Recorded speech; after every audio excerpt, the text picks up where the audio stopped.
Good afternoon मित्रों, my self दर्शक गोयाणी, बायोलाइफ biology में आप सबका स्वागत है।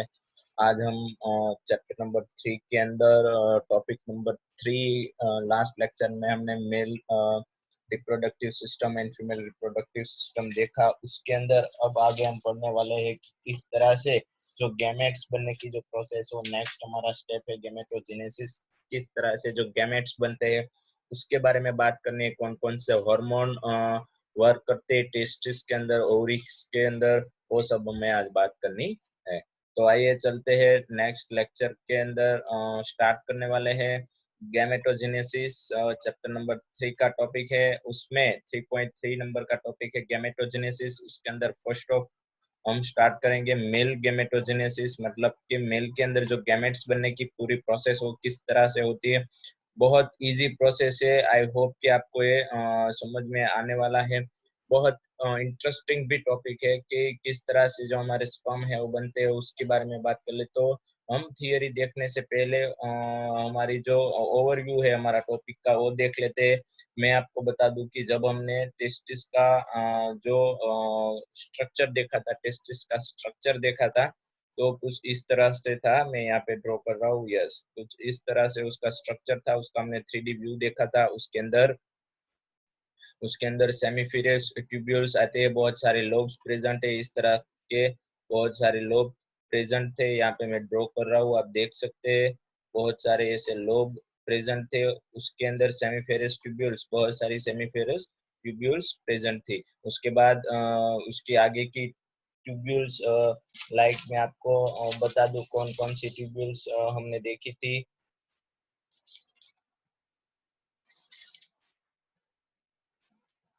सेमीफेरस ट्यूब्यूल्स के बाद vasa efferentia, epididymis, vasa deferens, abdominal loops, ejaculatory duct and urethra. ये हमारा पूरा सिस्टम था जब हमने मेल सेक्स रिप्रोडक्टिव सिस्टम है, मतलब टेस्टिस का जब 3D व्यू देखा था, तो उसके अंदर इतनी सारी एसेसरी डक्ट्स प्रेजेंट थी। Vasa efferentia, epididymis, vasa deferens, abdominal loops, urinary bladder, ejaculatory duct, urethra etcetera, वो सब मिलके, मतलब आज मैं बता रहा हूँ सिर्फ सेमीफेरस ट्यूब्यूल्स, मतलब जो मैंने यहाँ पे ड्रॉ की थी। अब मैं इसके अंदर सेमीफेरस ट्यूब्यूल ड्रॉ कर रहा हूँ, देख सकते हैं आप। ग्रीन पार्ट है ये जो, यस, ये जो ग्रीन पार्ट है वो सेमीफेरस ट्यूब्यूल्स है आपकी। अब ये जो सेमीफेरस ट्यूब्यूल्स है उसका ये वन लेयर है, यहाँ पे आप देख सकते हैं इमेज के अंदर। ये जो सेमीफेरस ट्यूब्यूल्स का वन लेयर है, यहाँ पे मैंने लिखा है सेमीफेरस वॉल। सेमीफेरस वॉल मतलब इसकी जो सेमीफेरस ट्यूब्यूल की वॉल है वो है, उसके वॉल के जो सेल है वो डिवाइड होते हैं। फर्स्ट जो हमारा स्पर्म बनने की प्रोसेस है उसके अंदर, उसके मैं यहाँ से इसको हटा देता हूँ, 2 मिनट।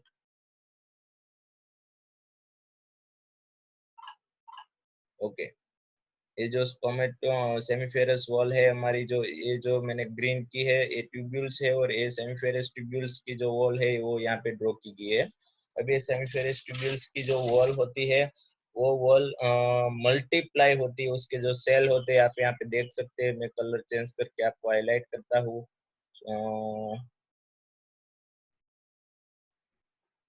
ब्लू कलर यहाँ पे मैंने जो सेल बताए हैं, जो रेड कलर के आपको दिखते हैं, वो मैं ब्लू कलर की इंक से हाईलाइट किया है।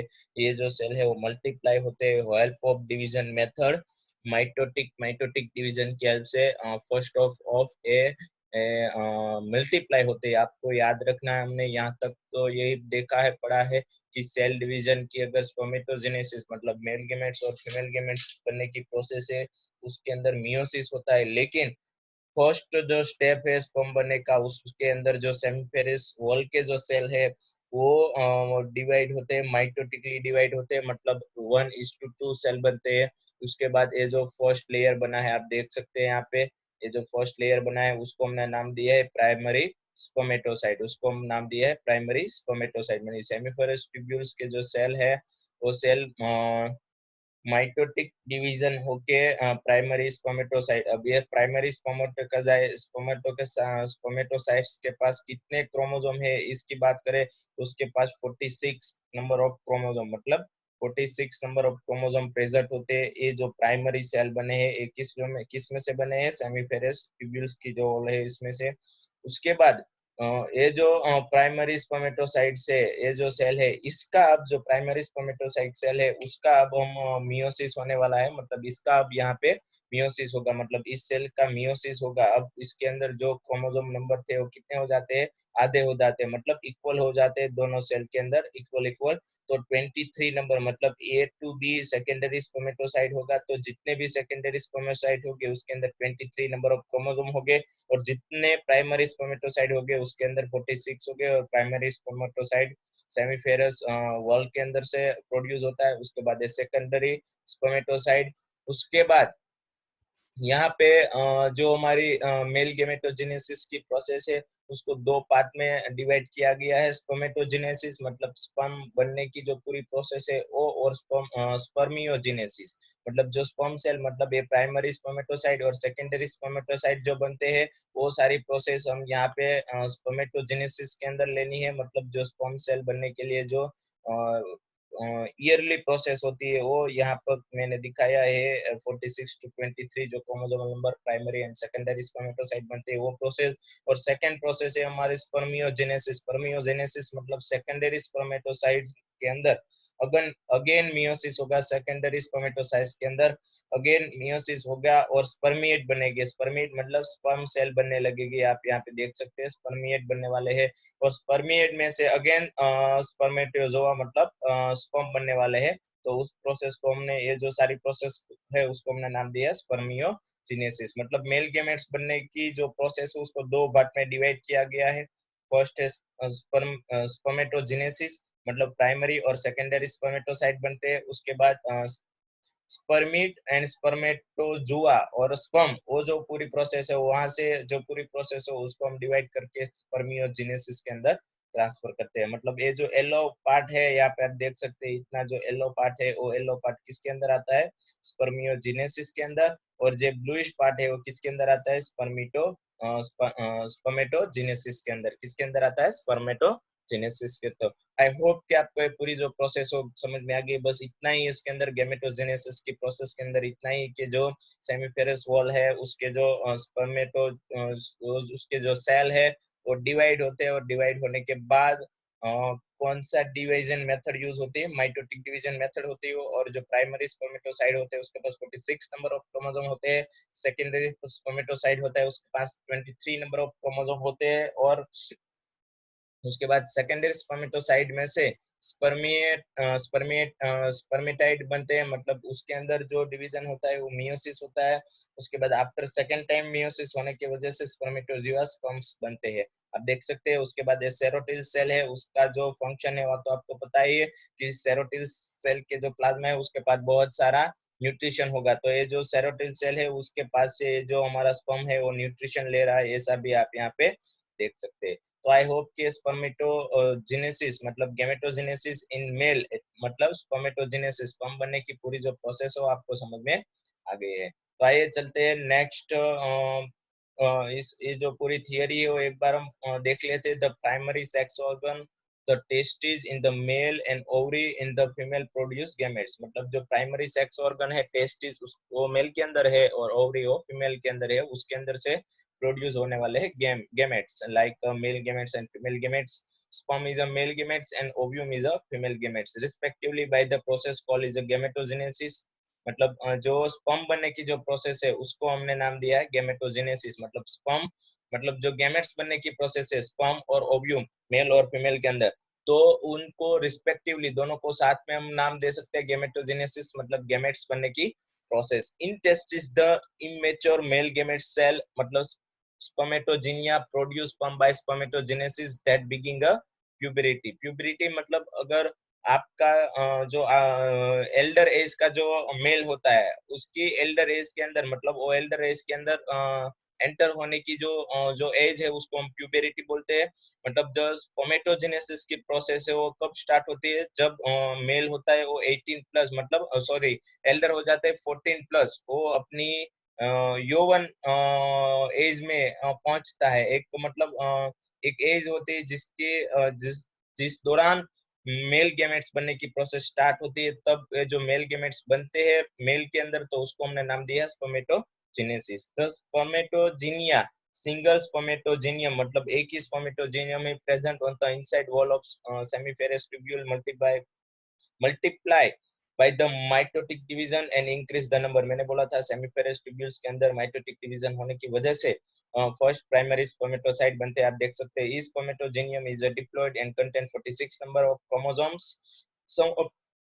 सम of the spermatogonia call is a primary spermatogonia. इस टाइप के जो स्पर्मेटोजेनिया मतलब जो प्राइमरी अभी पूरी तरह से स्पर्म के अंदर कन्वर्ट नहीं हुए, ऐसा कुछ स्ट्रक्चर सेल का, उसको हम नाम देते हैं primary spermatocytes periodically under a meiosis. अब जो प्राइमरी स्पर्मेटोसाइट है उसके अंदर जो सेल डिवीजन की प्रोसेस होने वाली है वो कौन सी प्रोसेस होने है, वो मियोटिक प्रोसेस हो जाए। अगेन जो सेमीफेरस ट्यूब्यूल्स के अंदर जो सेल डिवीजन की प्रोसेस हो रही थी वो कौन सी प्रोसेस थी, माइटोटिक डिवीजन थी। तो यहाँ पे आपको लर्न करना है और याद रखना है कि जो प्राइमरी स्पर्मेटोसाइट है वहां से मियोसिस स्टार्ट होता है। मतलब गेमेट्स बनने के लिए responsible for sale division method only and only meiosis, not mitosis.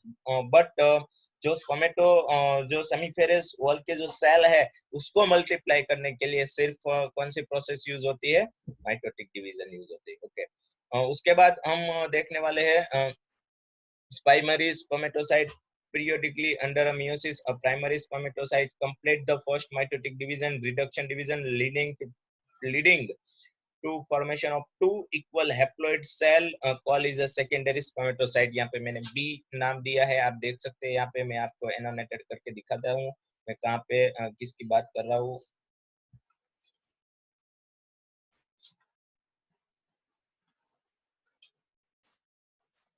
Okay यहाँ पे आप देख सकते हैं सेकेंडरी स्पर्मेटोसाइट जो मैंने यहाँ पे बी नंबर ऑफ नाम दिया है B. Okay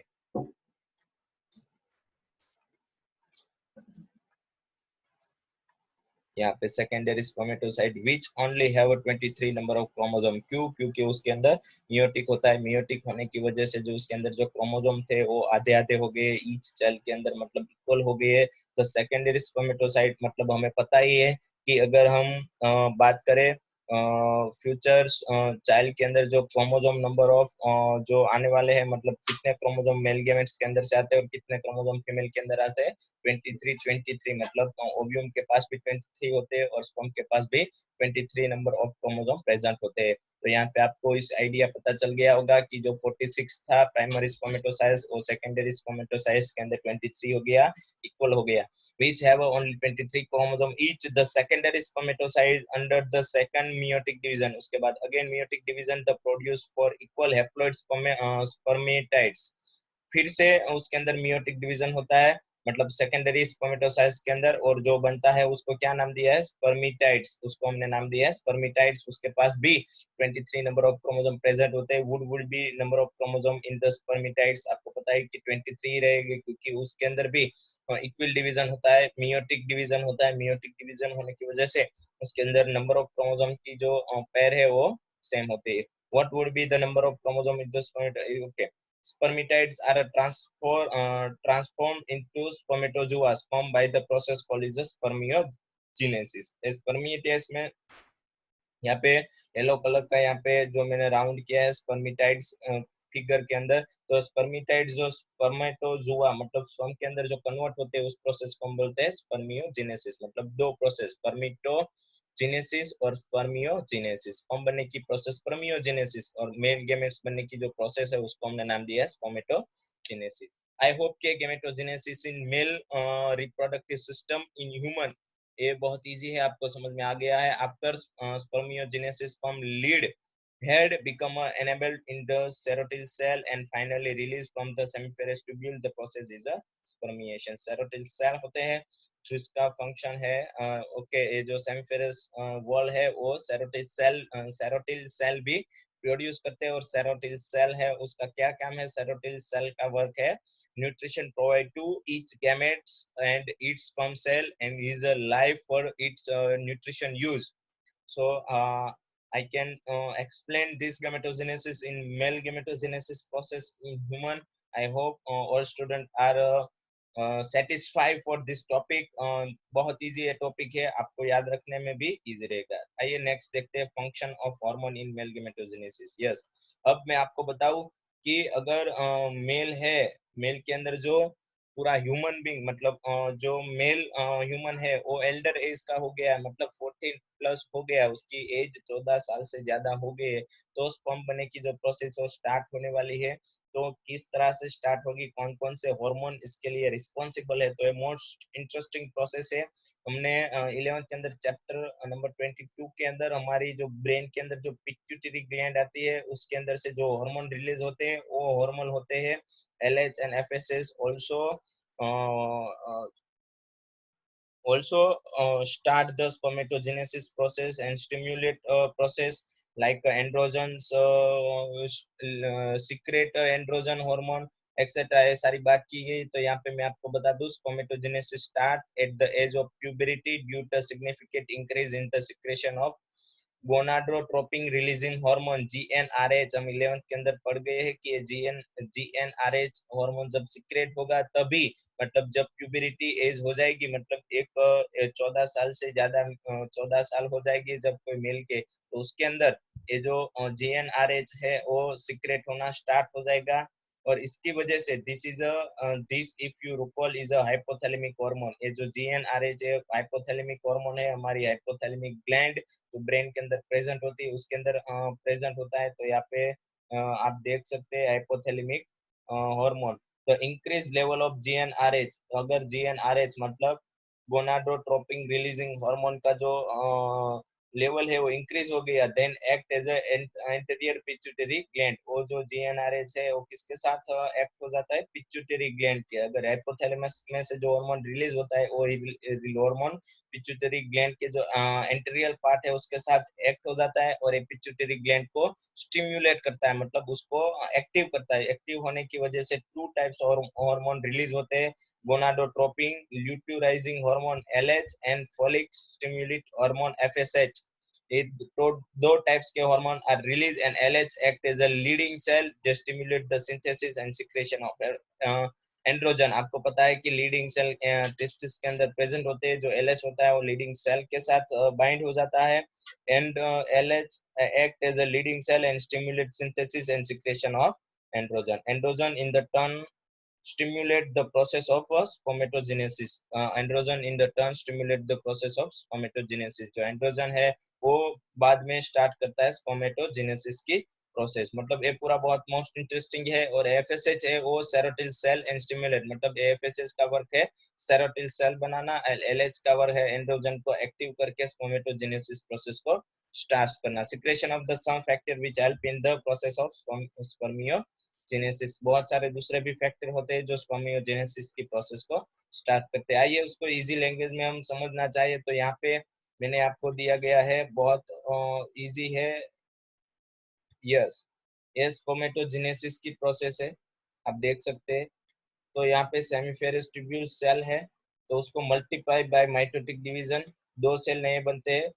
primary spermatocyte 46 chromosome होते हैं, उसके अंदर मियोसिस होने की वजह से सेकेंडरी स्पर्मेटोसाइट होता है 23 क्रोमोसोम। उसके बाद उसमें से स्पर्मिटाइड बनते हैं, उस प्रोसेस को हमने स्पर्मियोजेनेसिस बोला है। और स्पर्मियोटोवा मतलब स्पर्म बनते हैं। तो यहाँ से ये जो इतनी प्रोसेस है उसको हमने स्पर्मियोजेनेसिस, मतलब हम बात करें तो प्रोड्यूस ऑफ स्पर्म सेल, तो दो प्रोसेस उसके अंदर इन्वॉल्व है, स्पर्मेटोजेनेसिस यहाँ तक की। और उसके बाद ये सेमीफेरस मतलब सेकेंडरी स्पर्मेटोसाइड है, उसके अंदर मियोसिस होने की वजह से जो स्पर्मिएट बनते हैं वो स्पर्म में कन्वर्ट होते हैं, उस प्रोसेस को हमने नाम दिया है स्पर्मियोजेनेसिस। मतलब स्पर्मिएट spermite sorry spermated 23 number of chromosome is converted to spermatozoa or sperm, it's called is a spermiogenesis। I hope कि आपको ये समझ में आ गया है, बहुत इजी है, आप ये चार्ट यूज कर सकते हैं आपको इजीली याद रखने के लिए।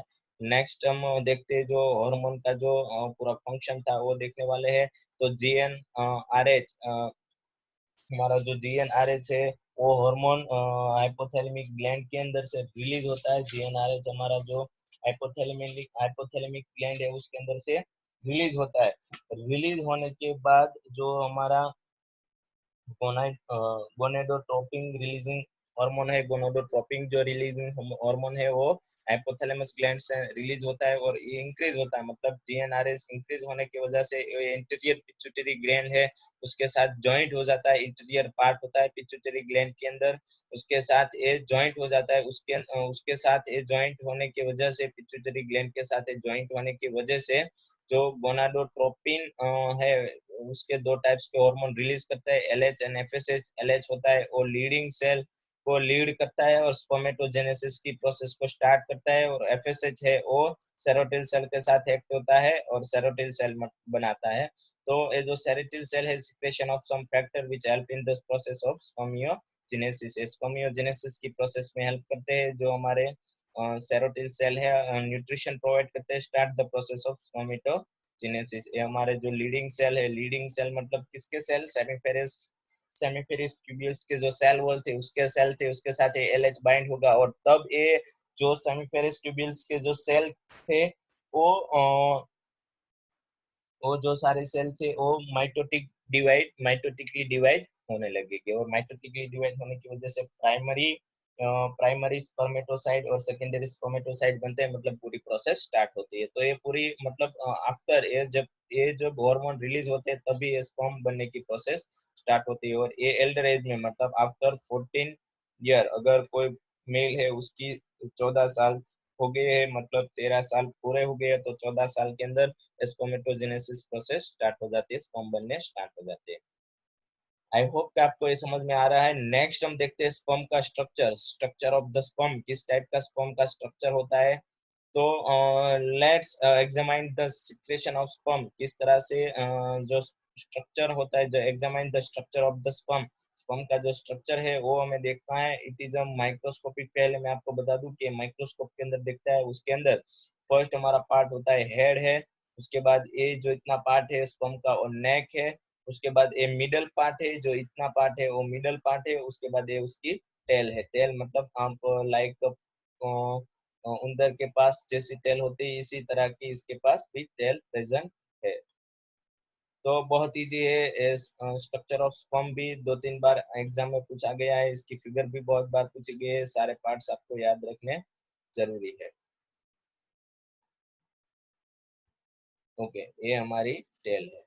तो हेड, नेक, मिडल, पी और टेल। तो आइए देखते हैं द लेट्स एग्जामाइन, अगर ये जो मिडल पार्ट है उसके अंदर माइटोकॉन्ड्रिया प्रेजेंट होता है, जो ये माइटोकॉन्ड्रिया है एनर्जी सोर्स है ऑफ स्विमिंग, स्विमिंग मतलब ये जो माइटोकॉन्ड्रिया है उसके अंदर से एनर्जी प्रोड्यूस होगी। आपको पता है कि माइटोकॉन्ड्रिया के अंदर से एनर्जी एटीपी रिलीज होते हैं, और ये जो हमारे स्पर्म सेल होते हैं मोटाइल होते हैं, मोटाइल होने की वजह से मोटाइल होने की वजह माइटोकॉन्ड्रिया है, माइटोकॉन्ड्रिया जो एनर्जी सोर्स प्रोड्यूस करते हैं, जो एनर्जी प्रोड्यूस करते हैं उसकी हेल्प से हमारा जो माइटोकॉन्ड्रिया है पूरा हिल हिल सकता है, सॉरी ये जो हमारा स्पर्म सेल है वो हिल सकता है और मोटाइल होता है, वेजेनिया के अंदर जाके वो हमारी जो वेजेनिया के अंदर जाके हमारी जो फीमेल की जो हमारी पूरी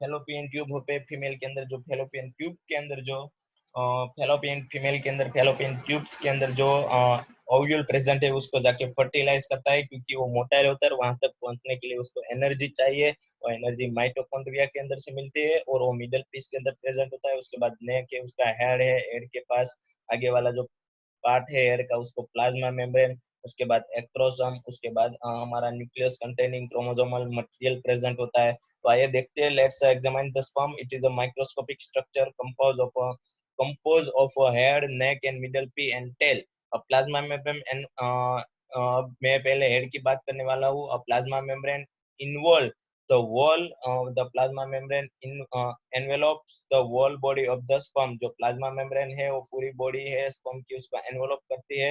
उसके बाद the sperm head contain a elongated haploid nucleus. वो किस तरह का न्यूक्लियस है, हैप्लॉइड, हैप्लॉइड मतलब सिंगल एन ही न्यूक्लियस है, उसके पास कितने नंबर ऑफ क्रोमोसोम है, 23। और हैप्लॉइड क्यों है, ये किसकी वजह से प्रोड्यूस हुआ है, कौन से सेल डिवीजन की वजह से प्रोड्यूस हुआ है, मियोसिस। आपको पता है मियोसिस की वजह से प्रोड्यूस हुआ है।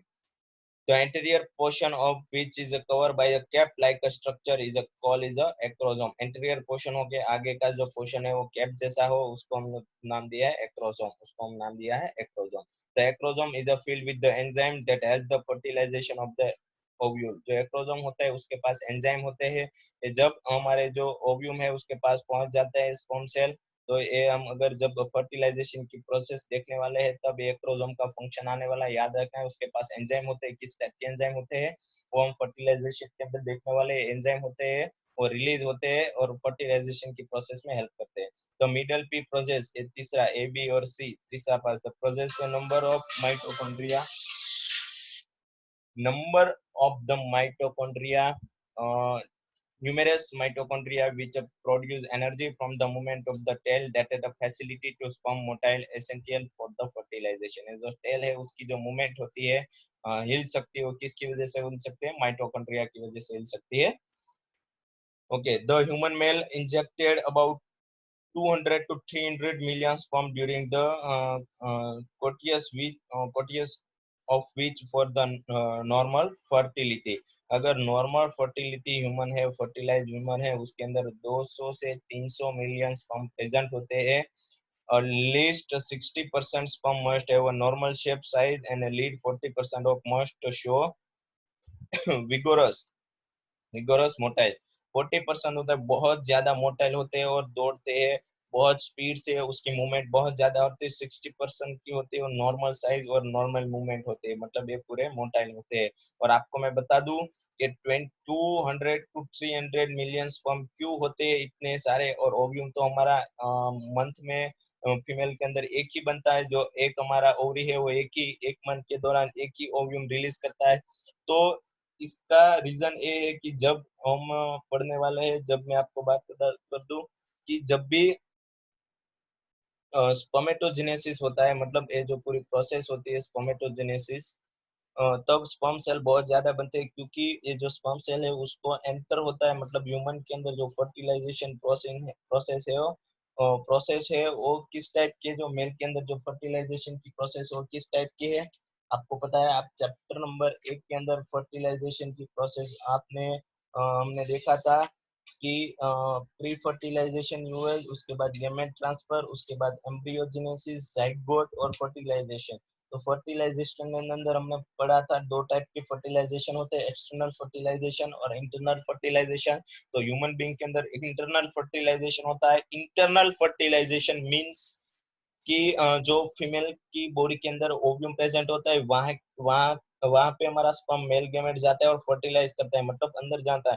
तो फीमेल बॉडी के अंदर स्पर्म एंटर होता है, तो इसकी वजह से जो फीमेल बॉडी है वो सडनली रिएक्ट करती है क्योंकि इसको लगता है कि हमारा जो स्पर्म सेल है वो आउटर बॉडी मतलब फॉरेन पार्टिकल है फीमेल की बॉडी के लिए, मतलब उसके ऊपर अटैक कर देता है और बहुत सारे जो स्पर्म सेल है वो तो मर जाते हैं और थोड़े बहुत कुछ स्पर्म सेल ही हमारी जो फीमेल मतलब जो फीमेल के ओव्यूल है उसके पास पहुंच सकते हो और थोड़े बहुत कुछ मिसगाइड भी होते हैं. तो ये सारी प्रोसेस है हम पढ़ने वाले हैं फर्टिलाइजेशन के अंदर. तो आई होप कि आपको ये स्ट्रक्चर ऑफ द स्पर्म है उसका कौन सा पार्ट का क्या फंक्शन है वो भी याद रह गया. उसके ऊपर से बहुत सारे एमसीक्यू बनते हैं. उसके बाद हम बोलते हैं पढ़ने वाले हैं किस तरह से सीमेंट बनता है. सीमेंट बनने की जो प्रोसेस है उसके बारे में, स्ट्रक्चर ऑफ स्पर्म. उसके बाद जो sperm release from the seminiferous tubule, sperm कहाँ से रिलीज होते हैं? Seminiferous tubule. Transport by accessory duct, उसके बाद कहाँ से ट्रांसपोर्ट होते हैं? Accessory duct. उसमें सिक्रेशन ऑफ एपिडाइमिस, एपिडाइमिस जो डग होती है एसेसरी डग है हमारी, उसके अंदर से थोड़ा बहुत कुछ सिक्रेशन लिक्विड होता है. उसके बाद वासा डिफरेंस के पास से थोड़ा बहुत कुछ सिक्रेशन होता है. उसके बाद सेमिनल वेसिकल से उसके अंदर से थोड़ा बहुत कुछ सिक्रेशन होता है. और prostate and essential for the maturation and motile sperm. उसके बाद ये जो पूरा स्पर्म है वो मोटाइल होता है, पूरा बन जाता है. The seminal plasma along with the sperm, और स्पर्म के पास वो प्लाज्मा है वो अलग होता है. वो कौन सी ग्लैंड में से आता है? जो एंड्रोजन हार्मोन है हमारा, जो पूरा सेमिनल वेसिकल से उसके अंदर जो हमारी ग्लैंड प्रेजेंट है उसके अंदर से जो फ्रुक्टोज का जो फ्रुक्टोज वाला जो पूरा, मैं आपको बता दूं तो प्रोस्टेट ग्लैंड है उसके अंदर बल्बोयूरेथ्रिन, और प्रोस्टेट ग्लैंड है उसके अंदर से हमारा जो फ्रुक्टोज और कैल्शियम एंड कंटेन एंजाइम वाला जो पूरा प्लाज्मा कंटेन होता है, इसकी वजह से ये जो पूरा सीमेन है, मतलब पूरा जो स्पर्म सेल है उसको ज्यादा दिन तक लाइव रह सकता है, और वो ज्यादा मोटाइल हो सकता है। तो ये जो पूरी प्रोसेस है उसको हमने नाम दिया है plasma along with the sperm, उसको हमने नाम दिया है semen. The seminal plasma, seminal plasma मतलब किसमें से बना है? सेमिनल वेसिकल्स के अंदर, और सेमिनल वेसिकल के अंदर प्रोस्टेट ग्लैंड प्रेजेंट है और बल्बोयूरेथ्रिल ग्लैंड प्रेजेंट है। उसके अंदर से फ्रुक्टोज, कैल्शियम और कंटेन एंजाइम वाले जो लिक्विड है वो स्पर्म के साथ मिक्स होते हैं और उसको सीमेन में कन्वर्ट करते हैं। The function of the male sex accessory duct and gland are maintained by the testicular hormone androgens. I hope कि आपको ये पूरा जो मेल गेमेटोजेनेसिस प्रोसेस है वो पता है, किस तरह से सीमेन बनता है, किस तरह से उसका स्ट्रक्चर होता है स्पर्म का, किस तरह से गेमेटोजेनेसिस होता है, मतलब स्पर्मेटोजेनेसिस होता है, वो आपको पता चल गया। आइए हम देखते हैं फीमेल गेमेटोजेनेसिस, किस तरह से फीमेल के अंदर गेमेट्स बनते हैं। तो ये भी बहुत इंटरेस्टिंग और इजी टॉपिक है। आपकी बुक्स के अंदर भी बहुत सारी इमेज दी गई है और मैंने यहाँ पे भी बहुत सारी इमेज रखी है। तो फर्स्ट इसका मैं ओवरव्यू दे देता हूँ कि जो फर्स्ट ओगज ओजिनेसिस, मतलब जो फीमेल गेमेट्स बनने की जो प्रोसेस है उसको हम बोलते हैं ओजिनेसिस। मतलब मेल के अंदर जो गेमेट्स बनने वाली जो प्रोसेस थी उसको हमने बोला था स्पर्मेटोजेनेसिस, और फीमेल के अंदर जो गेमेट्स बनने वाली प्रोसेस है उसको हम बोलते हैं ओजिनेसिस। वो इसलिए मतलब ओव्यूल बनना है, तो ओव्यूल बनने की प्रोसेस मतलब ओजिनेसिस, विच मार्कली डिफरेंट फ्रॉम स्पर्मेटोजेनेसिस, थोड़ी डिफरेंट है स्पर्मेटोजेनेसिस से। Oogenesis initial during the embryo development stage when the couple of million gametes mother cell. Oogenesis की प्रोसेस स्टार्ट होती है तब मिलियंस ऑफ मदर सेल्स बनते हैं, गेमेट्स मदर सेल। ओजोनिया उसको हमने नाम दिया है ओगोनिया, उसको हम बोलते हैं ओगोनिया। मतलब ओजेनेसिस के अंदर से फर्स्ट जो मदर सेल बनता है उसको हमने नाम दिया है oogonia. Oogonia are format within each fetal ovary, दोनों में से दो ओवरी प्रेजेंट होती है। इस तरह से कुछ स्ट्रक्चर होता है फीमेल रिप्रोडक्टिव ऑर्गन का, मैं यहाँ पे ड्रॉ कर देता हूँ। यस, तो यहाँ पे एक ओवरी प्रेजेंट होती है और ये ओवरी यहाँ पे प्रेजेंट होती है। तो जब मैं आपको बता दूं कि फीमेल गेमेटोजेनेसिस है, बहुत इंटरेस्टिंग टॉपिक है। उसके अंदर जो दो ओवरी है, तो दो ओवरी में से एक ही ओवरी में से जो अगर एक ओवरी में से ओजेनेसिस हो रहा है मतलब ओगोनिया बना है, तो दूसरी ओवरी में साथ साथ में ओजिनिया होगा नहीं, मतलब ओजेनेसिस होगा नहीं, तब इस ओवरी है वो फंक्शनल नहीं होगी, मतलब एक्टिव नहीं होगी। इसके अंदर से इस ओवरी के अंदर से गेमेट्स निकल गया, बन गया पूरा। उसके बाद आफ्टर वन टाइम इस ओवरी का मतलब लेफ्ट हैंड साइड की ओवरी है वो इंक्रीज एक्टिव होगी और वो ओव्यूल बनाएगी, और ये ओवरी है वो इनएक्टिव हो जाएगी। मतलब दोनों का अल्टरनेट प्रोसेस है, दोनों ओवरी एक साथ एक्टिव नहीं होगी, बारी बारी से दोनों ओवरी एक्टिव होती है, बारी बारी से दोनों ओवरी एक्टिव होती है। तो आइए देखते हैं। ओके, तो cell start division enter to the prophase. ये जो ओगनिया के सेल होते हैं, ओगनिया के सेल होते हैं वो एंटर होते हैं सेल डिवीजन के अंदर। उससे पहले मैं आपको बता दूं कि जो है पूरी प्रोसेस है उसके अंदर हमें बहुत मोस्ट इंटरेस्टिंग बात ये याद रखनी है। यहाँ पे थोड़ा फीमेल गेमेटोजेनेसिस के अंदर मैं यहाँ पे आपको हाईलाइट करने वाला हूँ। ओके, ये हमारा सपोज ये हमारा ओगोनिया है, मतलब मदर सेल है।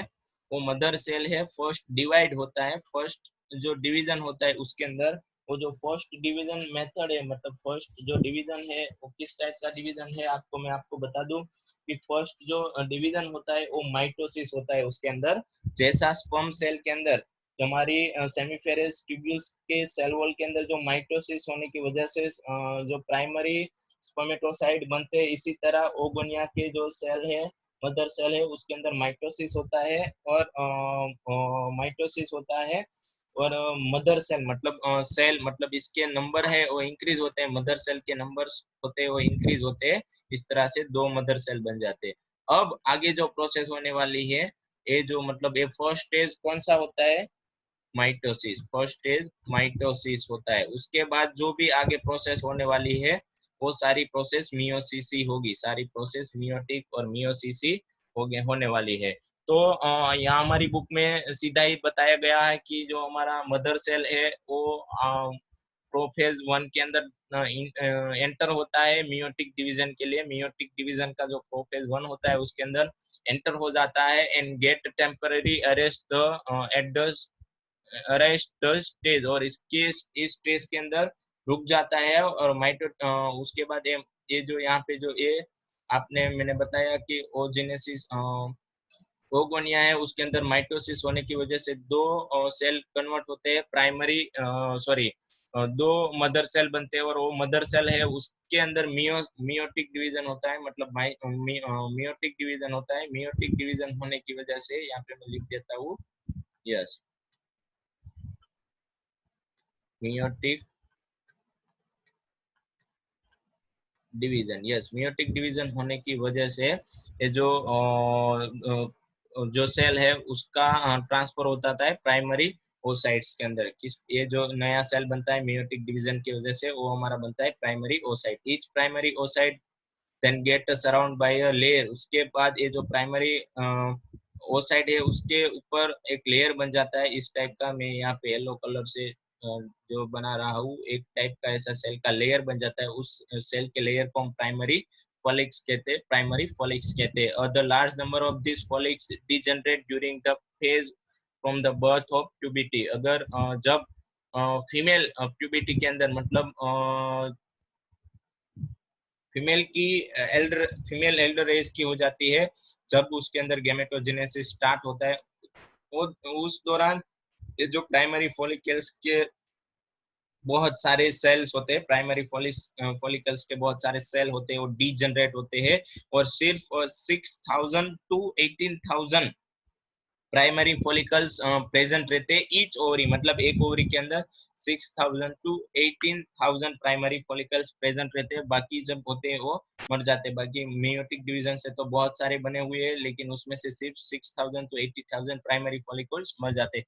क्यों ऐसा होता है? क्योंकि आपको मैं बता दूं, मेस्ट्रुअल साइकिल के अंदर हमें पढ़ना है कि जब हमारा एक ओव्यूल बनता है तो उसके अंदर ये जो हमारी प्राइमरी फॉलिकल्स के जो सेल है उसके अंदर से एक ही सेल यूज होता है, उसके अंदर हमारा एक ही सेल यूज होता है, एक ही सेल यूज होता है। तो फीमेल के अंदर इस तरह से जो ओव्यूल बनता है वो 1 महीने में एक बार बनता है, 12 महीने में मतलब बार इस तरह से ओव्यूल बनते हैं। तो बार ओव्यूल बनाने के लिए ये जो 6,000 टू 80,000 प्राइमरी फॉलिकल्स है उसके अंदर से एक साल के अंदर 12 ही जो सेल है ये यूज होने वाले हैं, मतलब आप देख सकते हैं। और फीमेल के अंदर तो ये जो गेमेटोजेनेसिस की प्रोसेस है वो कब तक स्टार्ट रहती है? जब मोनोपोजा जब स्टेज आता है, मतलब 50 टू 55 इयर्स तक की ये जो पूरी गेमेटोजेनेसिस की प्रोसेस वो स्टार्ट होती है, तब उसके बाद तो गेमेटोजेनेसिस फीमेल के अंदर स्टॉप हो जाता है। तो यहाँ पे ये हमें याद रखना है कि जो 60 टू 80,000 जो प्राइमरी फॉलिकल्स है वो इनफ है फीमेल के अंदर उसकी पूरी मतलब लाइफ स्पान में एक मतलब ओव्यूल बनाने के लिए। सो जो दूसरे सारे होते हैं वो डेथ हो जाते हैं, मतलब डिजनरेट हो जाते हैं, और ये 60 टू 80,000 प्राइमरी फॉलिकल्स ही ईच ओवरी के अंदर प्रेजेंट रहते हैं। मैंने यहाँ पे दिखाया है, ये प्राइमरी है। उसके बाद इसके सेल होते हैं अगेन डिवाइड होने लगते हैं। The primary follicles around more layer of the granular cell, उसके बाद अगेन मोर दूसरे लेयर भी ऐसे बनने लगते हैं उसके ऊपर। तो एक दूसरा मैंने लेयर बना दिया। तो ये है हमारा सेकेंडरी फॉलिकल्स। तो ये ग्रीन हमारा सेकेंडरी फॉलिकल्स याद रखना, और ये हमारा येलो है, ये हमारा प्राइमरी फॉलिकल्स। और जो हमारा रेड है, जो हमारा रेड है वो प्राइमरी ओसाइट, ये जो हमारा रेड है वो प्राइमरी ओसाइट। तो ये प्राइमरी ओसाइट्स के इतने दो लेयर बन जाते हैं। जो लेयर होते हैं वो जो हमारे प्राइमरी ओसाइट्स के ओसाइट से उसके अंदर जो प्रोफेज 1 मतलब मियोटिक डिवीजन हो रहा है उसको हेल्प करते हैं। मियोटिक डिवीजन की सारी प्रोसेस के अंदर हेल्पफुल होते हैं। और मियोटिक डिवीजन होने की वजह से आपको पता है उसके अंदर दो मतलब सेल डिवीजन हो गया, और सेल डिवीजन होने की वजह से मेल डिवीजन दो मतलब यहाँ पे क्रोमोसोम नंबर की बात नहीं की, मैं आपको यहाँ पे बता दूं कि जो हमारा मदर सेल है उसके पास 46 नंबर ऑफ क्रोमोसोम हो गए, और ये जो हमारा प्राइमरी ओसाइड है उसके पास 23 नंबर ऑफ क्रोमोसोम आ जाएगी। क्यों? क्योंकि उसके मियोटिक सेल डिवीजन हुआ है, इक्वलाइज डिवाइड हो गया। तो यहाँ पे जो इक्वलाइज डिवाइड हो गया मतलब इसके दो पार्ट बन जाएंगे। इसके दो पार्ट बनने की वजह से ये जो प्राइमरी ओसाइड है उसके बाद सेकेंडरी मतलब सेकेंडरी ओसाइड बनते हैं। सेकेंडरी ओसाइड बनने से पहले टार्टरी फॉलिकल्स भी बनता है। दूसरा कलर, यस, ये मैं ब्लू कलर यहाँ पे ड्रॉ कर रहा हूँ। ये जो उसके बाद अगेन एक लेयर है वो टार्टरी, आपके नेक्स्ट स्लाइड के अंदर दिखाया है, टार्टरी फॉलिकल्स बनता है। जो टार्टरी फॉलिकल्स बना उसका मतलब ये है, ये टार्टरी फॉलिकल्स के जो सेल होते हैं उसके सेल के अंदर कैविटी प्रेजेंट होती है। उसके सेल के अंदर कैविटी प्रेजेंट होते हैं, फ्लूइड से फिल्ड होते हैं, कैविटी प्रेजेंट होती है। तो उसको हम बोलते हैं एंट्रम। जो उसके अंदर जो ये जो पार्ट है हमारा उसको हमने नाम दिया है एंट्रम।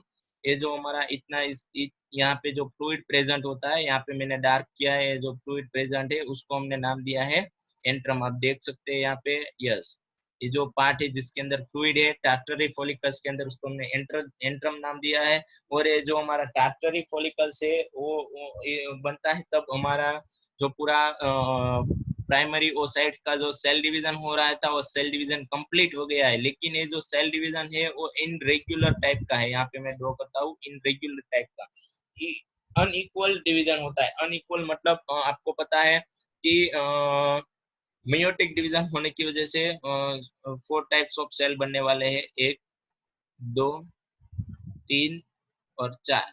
इसमें से एक सेल मतलब ये हमारा जो एक सेल है प्राइमरी ओसाइट वो डिवाइड हो रहा है। तो प्राइमरी ओसाइट जो डिवाइड हो रहा है वो 2 सेल में डिवाइड होगा। तो उसके अंदर जो सेल डिवीजन हो रहा है उसके अंदर जो एक सेल होता है उसकी साइज बहुत छोटी छोटी होती है, उसकी साइज बहुत छोटी होती है। वो पोलर बॉडी बन जाता है, मतलब उसके अंदर से न्यूट्रिशन जो प्लाज्मा होता है, जो न्यूक्लियस होता है वो सब एक ही सेल ले लेता है। मतलब एक ही जो हमारा सेल है वो ले लेता है। क्यों ऐसा करता है? क्योंकि जो हमारा प्राइमरी ओसाइड है उसको बाद में मतलब एल्डर पूरा ह्यूमन बीइंग मतलब पूरी बॉडी बनानी है, पूरी बॉडी डेवलप करनी है उसके अंदर से। आपको मैं बता दूं, एडल्ट रिप्रोडक्टिव लाइफ बनानी है, पूरी रिप्रोडक्टिव लाइफ बनानी है, इसलिए उसको प्लाज्मा न्यूट्रिशन ज्यादा चाहिए। मतलब ये जो एक के अंदर जो इक्वलाइजेशन रहता है, मतलब इसके पास जितना भी न्यूट्रिशन होता है वो सब कौन ले लेता है? इसके पास का जो इसके पास वाला जो सेल होता है। और ये जो प्राइमरी ओसाइड है उसको वो ट्रांसफर हो जाता है सेकेंडरी ओसाइड के अंदर। तो आइए देखते हैं नेक्स्ट स्लाइड के अंदर। आई होप कि आपको ये समझ में आया है। नेक्स्ट स्लाइड के अंदर मैं आपको बता दूं, yes, a secondary follicle soon is the full filled cavity closed is the antrum transform the tertiary follicle। यहाँ पे लिखा है, मैंने क्या बोला था कि उसके बाद tertiary follicle बनता है, उसके पास फ्लूइड फील्ड की कैविटी होती है, उसको हमने एंट्रम नाम दिया है। उसके बाद the थेका layer is organised into inner थेका, intra inner थेका and intra outer थेका। मतलब जो थेका लेयर होते हैं 2 भाग में डिवाइड होते हैं। इनर मतलब ये जो एंट्रम है, ये एंट्रम है, इतना जो हमारा एंट्रम है उसके अंदर जो थेका है मतलब ये इनर थेका है और ये आउटर थेका है। आप देख सकते हैं आउटर और ये इनर। मैंने दूसरे कोई पार्ट्स नहीं ड्रॉ किए हैं, मतलब ये एक ही नहीं होता, इसके अलावा भी बहुत सारे पार्ट्स होते हैं उसके अंदर। लाइक मैंने बताया था प्राइमरी ओसाइट होते हैं, उसके बाद प्राइमरी फॉलिक्स होते हैं, सेकेंडरी फॉलिक्स होता है, और तीसरा हमारा टार्टरी फॉलिक्स। तो उसके बाद मैं बात बताऊं तो it is important to draw your attention that it is at this stage the primary oocyte with the tertiary follicles grow in a size and complete the first meiotic division। मतलब वो जो हमारा तीसरा टर्टरिक फॉलिकल्स बनता है तो वो हमारा एक टाइप का मैसेज है कि हमारा जो फर्स्ट माइटोटिक डिवीजन है वो कंप्लीट हो गया है। फर्स्ट माइटोटिक डिवीजन कंप्लीट हो गया मतलब एक में से 2 सेल, मतलब 2 तो अभी जो दूसरे 2 सेल है वो तो इनएक्टिव स्टेज में रहेगी, क्योंकि हम तो एक मेल गेमेट्स के बनने की बात कर रहे हैं। तो 4 में से एक आगे बढ़ने वाला है, उसको हमने प्राइमरी ओसाइट नाम दिया है। और प्राइमरी ओसाइट के अंदर माइटोटिक डिवीजन कंप्लीट होता है। माइटोटिक डिवीजन कंप्लीट होता है एक सेल के अंदर। तो माइटोटिक डिवीजन कंप्लीट होने की वजह से 2 सेल बनते हैं, लेकिन उसके अंदर जो अनइक्वल जो 2 सेल होते हैं वो अनइक्वल डिवाइड होते हैं। अनइक्वल डिवाइड होने की वजह से मतलब मैंने बताया था कि जो ये हमारा प्राइमरी, सॉरी मैं यहाँ पे रेड कलर कर देता हूँ,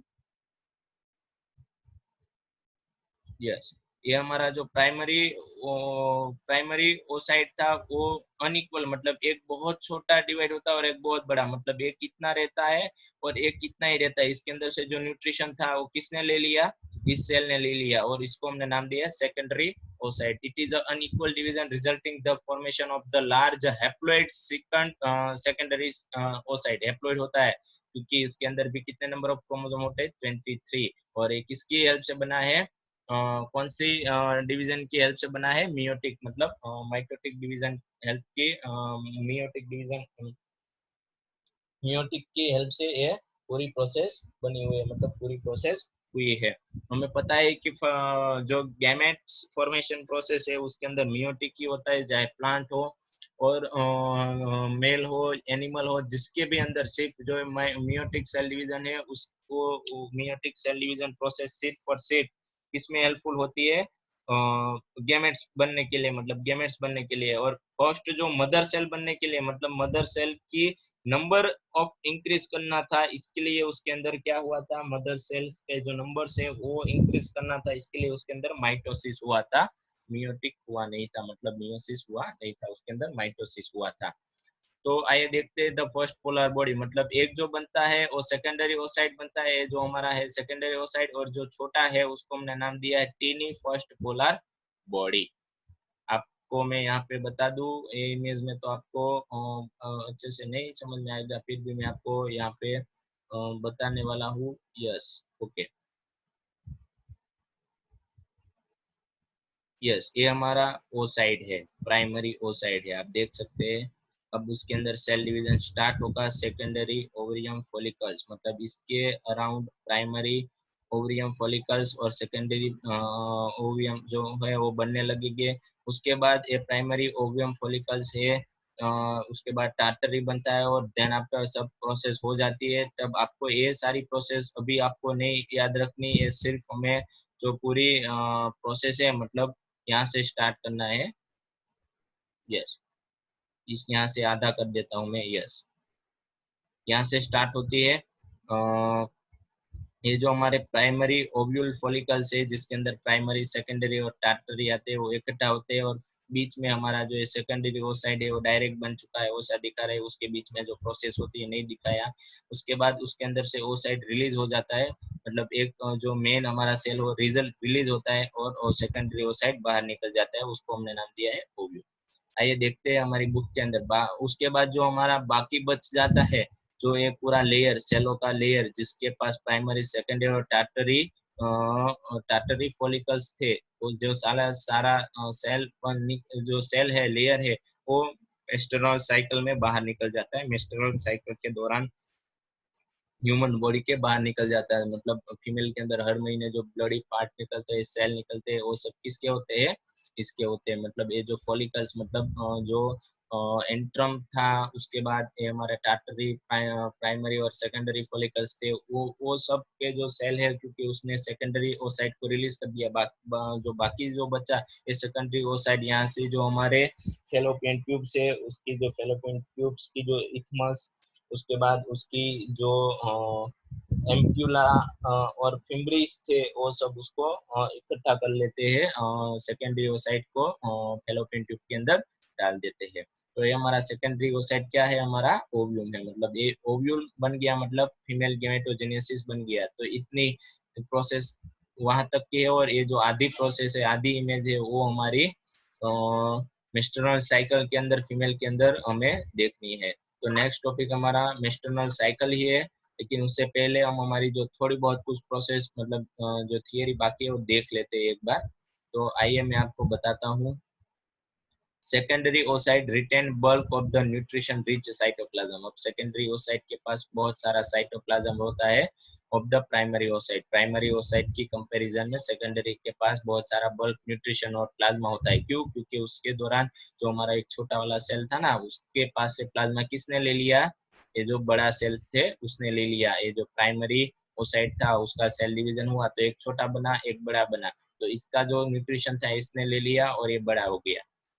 क्योंकि उसको आगे जाके लाइफ बनानी है, इसलिए इसके पास न्यूट्रिशन होना जरूरी है। Can you think the any advantage for this? इसके एडवांटेज आप बता सकते हैं कि क्यों इसके पास प्राइमरी की कंपैरिजन में सेकेंडरी के पास ज्यादा न्यूट्रिशन है? क्यों? क्योंकि सेकेंडरी जो ओसाइड है उसको लाइफ बनाने के लिए, मतलब अगर फर्टिलाइजेशन हुआ तो उसके अंदर से चाइल्ड बनेगा, फीटस बनेगा, उसको न्यूट्रिशन वगैरह सब ज्यादा चाहिए, इसलिए एक टीनी पोलर बॉडी बना दी और एक हमारा पूरा नया सेल बना दिया।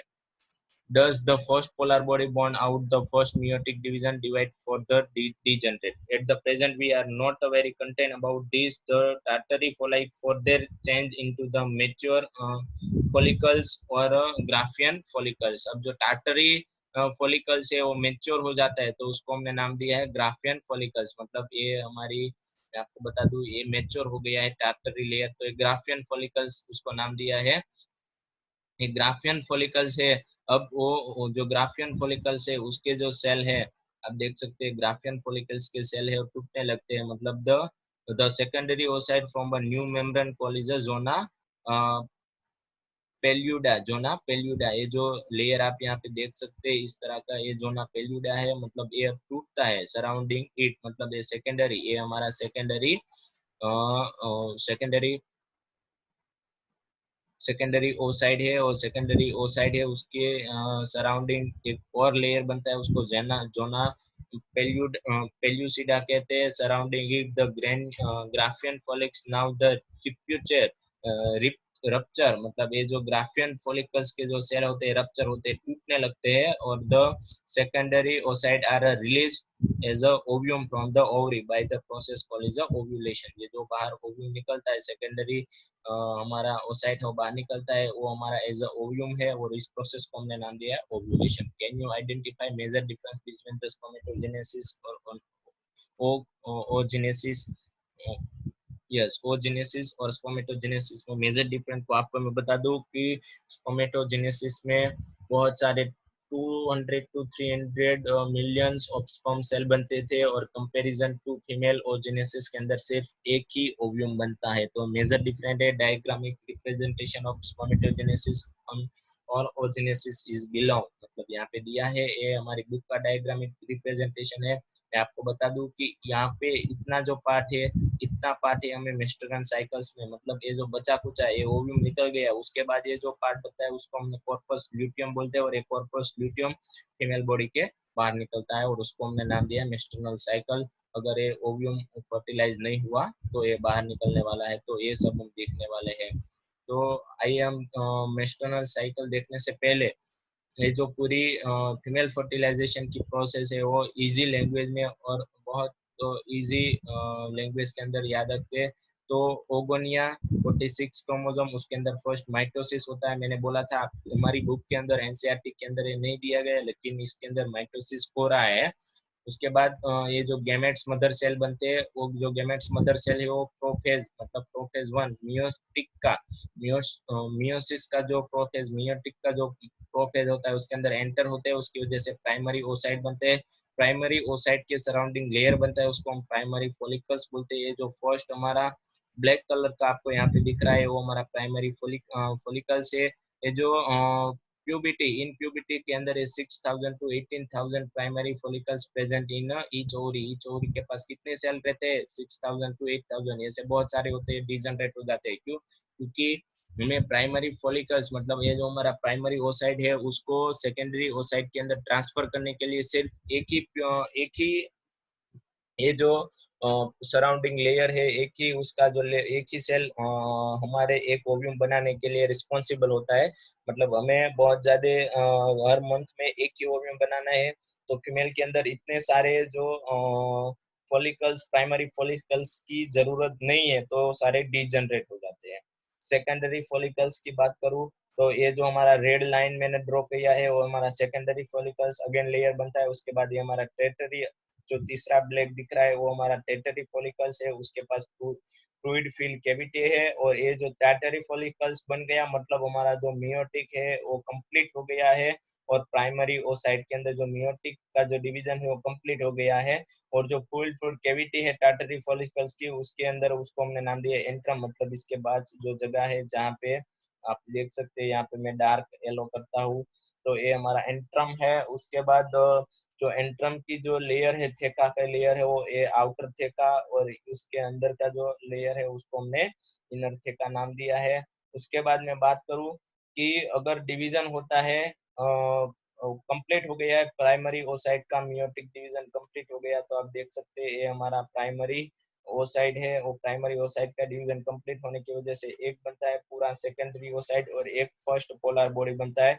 ऐसा क्यों होता है? इसके पास जो न्यूट्रिशन था इसने सबके लिए, आप यहाँ पे देख सकते हैं इसके अंदर कैसा होता है कि एक जो होता है बहुत टीनी रहता है और एक जो सेल होता है बहुत बड़ा होता है।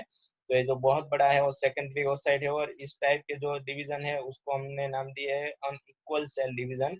अनइक्वल सेल डिवीजन आप यहाँ पे देख सकते हैं, मैंने लिखा है अनइक्वल डिवीजन। और इस तरह से कुछ है इसके अंदर होता है, और ये जो हमारी पोलर बॉडी रह जाती है और ये हमारा क्या बन जाता है? Secondary oocyte. और सेकेंडरी ओसाइट के अगेन एक ग्राफियन फॉलिकल्स सेल, मतलब अगर ये टार्टरी सेल है, टार्टरी फॉलिकल्स के सेल है, प्राइमरी सेकेंडरी टार्टरी यहाँ पे है, आप मान लीजिए यहाँ पे मैंने साथ में लिख दिया है। ये टार्टरी फॉलिकल्स के जो सेल है, टार्टरी फॉलिकल्स के सेल होते हैं, वो क्या होते हैं? मेच्योर हो जाते हैं, तो ग्रेफियन फॉलिकल्स बोले जाते हैं। और ग्रेफियन फॉलिकल्स के बाद ये जो जोना पेल्यूसिडिया, जो जोना पेल्यूसिडिया का लेयर है, उसकी हेल्प से हमारा जो ओव्यूम, मतलब ये सेकेंडरी ओसाइड है, वो बाहर निकलेगा। और ये सेकेंडरी ओसाइड फेलोपियन ट्यूब्स के अंदर इथमस, एम्पुला और फिम्ब्रिक की हेल्प से एंटर होगा और फर्टिलाइजेशन होने के लिए चला जाएगा। तो ये पूरी मोस्ट इंटरेस्टिंग प्रोसेस है। ओवरी के अंदर जो गैमेटोजेनेसिस प्रोड्यूस ओव्यूम, जो उसको ओजेनेसिस बोलते हैं। और मेजर डिफरेंस मैंने आपको बताया क्यों ऐसा सेकेंडरी ओसाइट के पास क्यों इतना सारा न्यूट्रिशन साइटोप्लाज्म आ जाता है और ये क्यों पोलर रह जाता है। तो आपको पता है क्योंकि जो हमारा ओसाइड है उसको किस में डिवाइड होना है? किस में डिवाइड होना है? ओसाइड है हमारा, उसको फ्यूचर में लाइव बॉडी के अंदर। और ये पूरा वीडियो है, आप इत्मीनान से देखिए। गेमेटोजेनेसिस की पूरी प्रोसेस इक्वली आपको दी गई है, आप इजीली अंडरस्टैंड कर सकते हैं।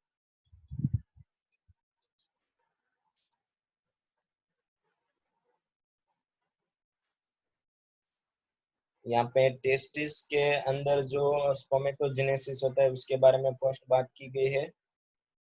और फीमेल के अंदर जो ओव्यूम बनता है उसको हमने ओजेनेसिस नाम दिया है। उसके अंदर फर्स्ट हमें स्पर्मेटोजेनेसिस और ओजेनेसिस यहाँ पे कंपैरिजन दी गई है, ओवरी एंड टेस्टिस। उसमें फर्स्ट हम स्पर्मेटोजेनेसिस देखने वाले हैं। Spermatogenesis begin at puberty. Spermatogenesis कब स्टार्ट होती है? प्यूबेरिटी 20 to 30 इयर्स। स्पर्मेटोजेनेसिस को दो टाइप में डिवाइड किया है। स्पर्मेटोसाइटोजेनेसिस मतलब स्पर्मेटोसाइट मतलब सेमीफेरस ट्यूब्स के अंदर से जो बनती है, और स्पर्मियोजेनेसिस। स्पर्मेटोसाइटोजेनेसिस मतलब मैंने बोला था सेमीफेरस ट्यूब्यूल्स की जो सेल वॉल होती है वहां से स्पर्म सेल बनना। सॉरी, उसके अंदर से प्राइमरी, उसके अंदर से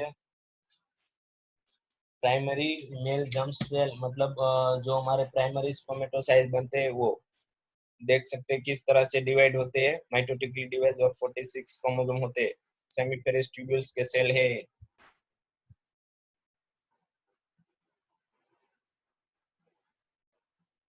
प्राइमरी स्पर्मेटोसाइट। और ये जो प्राइमरी स्पर्मेटोसाइट है अगेन डिवाइड होता है दो सेल के अंदर। उसके पास 23 नंबर ऑफ क्रोमोसोम है। आप देख सकते हैं सेकेंडरी स्पर्मेटोसाइट। सेकेंडरी स्पर्मेटोसाइट के बाद स्पर्मियोजेनेसिस स्टार्ट होता है। उसके अंदर प्राइमरी स्पर्मेटोसाइट डिप्लॉयड होते हैं, सेकेंडरी स्पर्मेटोसाइट हैप्लॉयड होता है। स्पर्मियोजेनेसिस के बाद सेकेंडरी स्पर्मियोजेनेसिस में सेकेंड मियोटिक डिवीजन होता है, मतलब ये 23 में से दो बनते हैं और ये 23 में से दो बनते हैं। तो स्पर्मेटोसाइटोजेनेसिस स्पर्मियोजेनेसिस दो पार्ट में डिवाइड किया गया है। अब देखो स्पर्मियोजेनेसिस के अंदर स्पर्म सेल बनेगी। आप देख सकते हैं किस तरह से स्पर्म सेल बनते हैं, और ईच स्पर्म सेल के पास कितने नंबर ऑफ क्रोमोसोम हो गए? 23।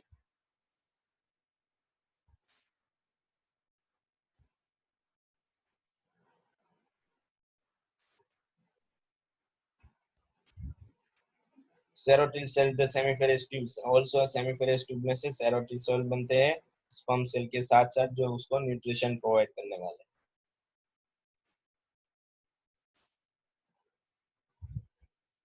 ये इकट्ठा मतलब साइड में हो जाते हैं स्पर्मिएशन। उसके बाद मैंने बताया था कि ये कहाँ पे जा रहे हैं, ये हमारा पूरा जो पार्ट है उसके बाद एपिडाइमिस में जाते हैं। स्पर्म सेल एपिडाइमिस बन गया है, अब एपिडाइमिस में जाता है।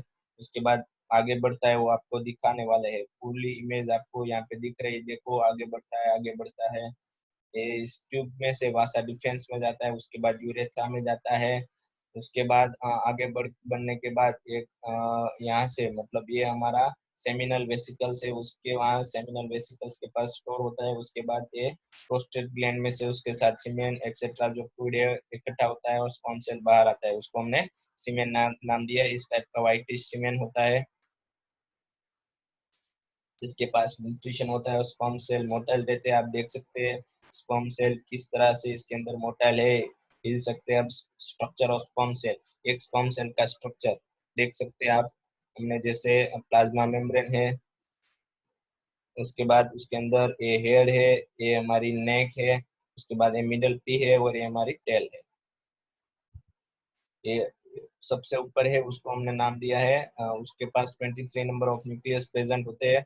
उसके बाद ये हमारा जो हेड है उसको हमने नाम दिया है एक्रोजोम। जो कैप लाइक स्ट्रक्चर होते हैं उसके पास बहुत सारे एंजाइम होते हैं, वो फर्टिलाइजेशन में हेल्प करेगा। ये नेक है, ये मिडल पी है जिसके पास माइटोकॉन्ड्रिया है, जो टेल की मोटिलिटी में हेल्पफुल होती है। जो टेल हमारी जो पिछड़ी होती है वो हिल सकती है, उसकी वजह ये है। वो एटीपी प्रोड्यूस करते हैं, आप देख सकते हैं एनर्जी प्रोड्यूस होती है। Chapter number 8। उसके बाद गेमेटोजेनेसिस की प्रोसेस जो एंजाइम के हेल्प पिट्यूटरी ग्लैंड के हेल्प से जो स्टार्ट होती है आफ्टर एल्डर एज, मतलब फीमेल मेल होता है वो 14 साल का हो जाता है, मतलब 13 साल कंप्लीट होता है। GnRH मतलब गैंड्रियो रिलीजिंग हार्मोन, वो पिट्यूटरी ग्लैंड के जो प्रेजेंट होती है उसके साथ एक्ट होता है। और जो पिट्यूटरी ग्लैंड होती है LH और FSH रिलीज करती है। और LH और FSH में जो LH है वो स्पर्मेटोजेनेसिस स्टार्ट करते हैं और FSH होते हैं वो क्या करते हैं, सेरोटिल सेल्स को क्या सेरोटिल सेल्स को प्रोसेस मतलब सेरोटिल सेल्स बनाने की प्रोसेस स्टार्ट करती है। देखो यहाँ पे सब बताया गया है, इजीली अंडरस्टैंड कर सकते हैं विथ एरो।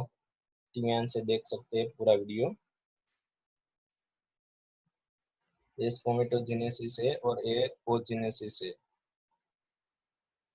अब हम देखने वाले हैं ओजेनेसिस मतलब फीमेल के अंदर किस तरह से गेमेट्स बनते हैं। ओगोनिया मदर सेल है हमारा, जो ओगोनिया फर्स्ट डिवाइड होता है, मैंने बात की थी। फर्स्ट वो माइटोसिस होता है उसके अंदर। उसके बाद ये प्राइमरी ओसाइट बनता है। उसके अंदर क्या होता है, प्राइमरी ओसाइट के अंदर मियोटिक होता है। तो प्राइमरी ओसाइट है, अब देखते हैं सिक्वल ग्रेन्यूल सेल, ये जो मैंने बताया था प्राइमरी फॉलिकल्स जो बनता है उसको, ये प्राइमरी फॉलिकल्स ये जो हमारी बनती है उसको प्राइमरी फॉलिकल्स नाम दिया है, जिसके अंदर प्राइमरी ओसाइड है और सराउंडिंग सेल बनते हैं उसको हमने नाम दिया है प्राइमरी। यहाँ पे नाम दिया है प्रोमीडियल फॉलिकल्स मतलब प्राइमरी फॉलिकल्स।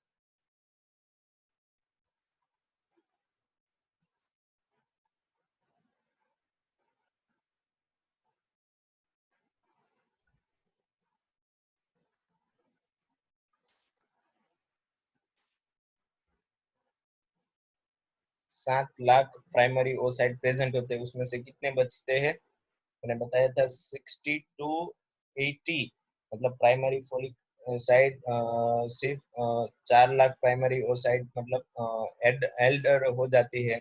मतलब हमारी बुक्स के अंदर जो नंबर दिए गए हैं 6000 to 80,000, वही हमें याद रखना है। उतने ही जो ओसाइड होते हैं वो बचते हैं एल्डर एज के अंदर। ऑल्सो उसके अंदर LH और FSH जो हार्मोन्स है वो किस तरह से वर्क करते हैं, मेल और फीमेल में दोनों सेम है। आप देख सकते हैं ये प्राइमरी था, उसके बाद ये सेकेंडरी हो गया, उसके बाद प्राइमरी ओसाइट तो है, उसके बाद ग्रेन्यूल सेल है, उसके बाद अगेन ये हमारा प्राइमरी फॉलिकल्स है, अगेन अब ये सेल डिवाइड होने लगे। आप देख सकते हैं मल्टीप्लाई हो गए, ये सेकेंडरी फॉलिक्स बन गया। उसके बाद अगेन टार्टरी बनेगा, लेयर ऑफ ग्रेन्यूल सेल, बहुत सारे सेल लेयर बन जाते हैं।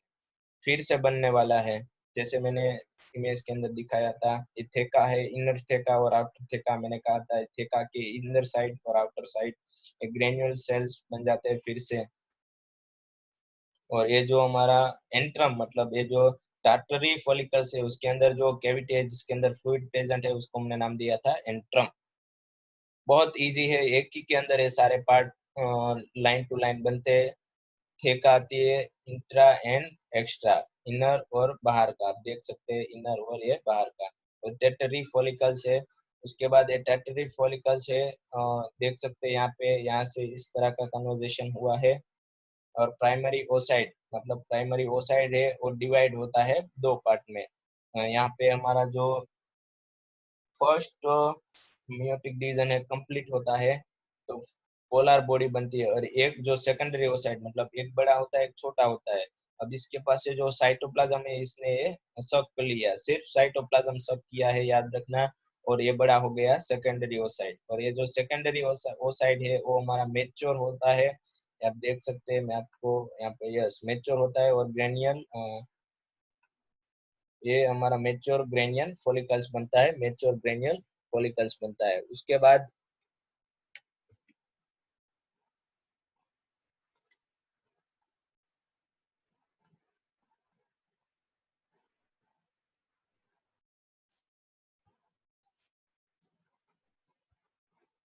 एक ग्रेन्युलोसा सेल, एक ग्रेन्युलोसा सेल अब ये बाहर निकलने वाला है, सेकेंडरी मेच्योर हो गया है। उसके बाद एक ग्रेन्युलोसा सेल है वो किसमें कन्वर्ट होता है, जोना प्यूसिडा पेल्यूसिडा में कन्वर्ट होता है। और ये जोना पेल्यूसिडा ये लेयर है उसको हमने नाम दिया है जोना पेल्यूसिडा। ये टूटने वाला है, ये डिस्ट्रॉय होता है।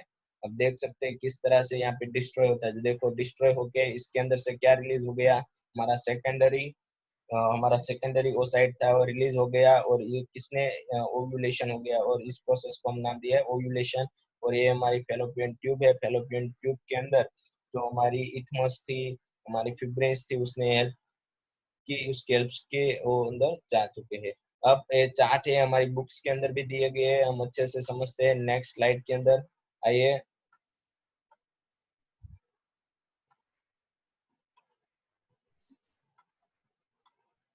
यस, ये चार्ट है दोनों के अंदर, आप देख सकते हैं स्पर्मेटोजेनेसिस फर्स्ट क्या होता है, माइटोसिस डिफरेंटिएशन होता है, उसके बाद प्राइमरी स्पर्मेटोजेनेसिस।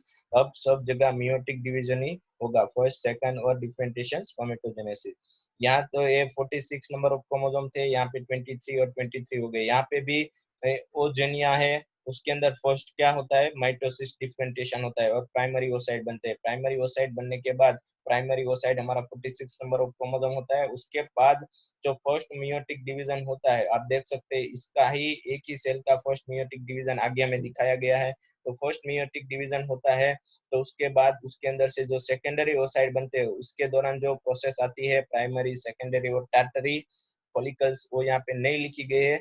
लेकिन जो प्राइमरी ओसाइट का फर्स्ट मियोटिक डिवीजन होता है तो सेकेंडरी ओसाइट बनते हैं, उसके पास कितने नंबर ऑफ क्रोमोसोम आते हैं, 23। 23 पोलर बॉडी के पास चले जाएंगे, 23 सेकेंडरी को।